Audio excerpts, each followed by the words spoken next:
You know what drifts my stick? Button prompts, or generally button icons on screen in games during normal gameplay. Why did we as a society normalize this clearly immersion-breaking nonsense? In more arcadey titles, it's not that much of an issue, and almost part of the charm. But in games that try to be immersive, it absolutely is an issue. Look, I get it. Sometimes it's unavoidable, like during a tutorial text or in very complex menus. However, why on earth is Indiana Jones telling me to press RB to use my whip here? I know that RB is my whip button. It doesn't tell me which button the whip button is during combat, even though it's an important button while fighting people, especially if they have a weapon. So why constantly tell me how my whip works in moments where it's arguably the least important? I know RB is my damn whip button, and I also know that holding RB makes me pull things with it. Again, during combat, the devs clearly trust me to know this, as there is never a button on screen while fighting. Or did you see the newest Doom gameplay? The guy playing it presses the shield button, which is LB, to throw it, and then the game has an LB button prompt telling him this is how you pull yourself towards the shield. Why? Do they think he suddenly forgot where the shield button is? Fucking hell. Or here it tells the player how to do a glory kill, as if the devs think you suddenly forgot where your melee button is. The worst thing is that they almost got it right. See this? Next to the immersion-breaking controller button icons? These icons that are related to in-universe objects would be more than enough and way less immersion-breaking, as they refer to set objects, instead of referring to a piece of plastic made in a factory in China that you hold in your hands.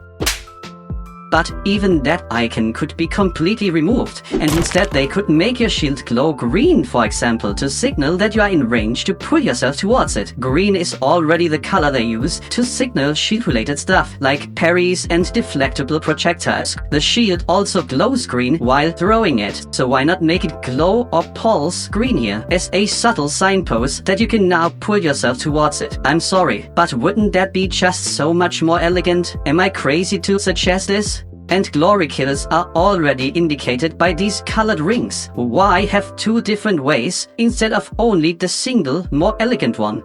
Indiana Jones could replace that RB icon with, oh, I don't know, a whip maybe? You know, something related to an in-universe object? And maybe this Doom button prompt here is only for tutorial purposes and only the first time you do it. But I kinda doubt it, but we will see when the game is out. And then all these press A, press B, press circle, press X icons you see in nearly any game these days, whenever you want to interact with anything really, could easily be replaced either by something like an outline, signaling that you can interact, or maybe a hand icon. Indiana Jones, for some reason, does both. Here, it trusts me to know that X is my interact button and simply outlines the object. But here, it suddenly doesn't trust me anymore and has an X button displayed. The developers can't possibly think that their players are so stupid that they suddenly forget where the interact button is while playing, right? I mean, I don't see the developers of Windows constantly displaying a left mouse button icon on screen as a reminder how to click on things the moment you hover over anything clickable. Do you? No. That would be ridiculous. Older games were way less immersion breaking in this way. Interact buttons were way less often thrown in your face. Many games didn't show any icon or button. I know in modern, more graphically complex titles this is less viable to do, because there's more clutter. But an outline or a subtle highlight should be more than enough and would be much preferable to button icons everywhere.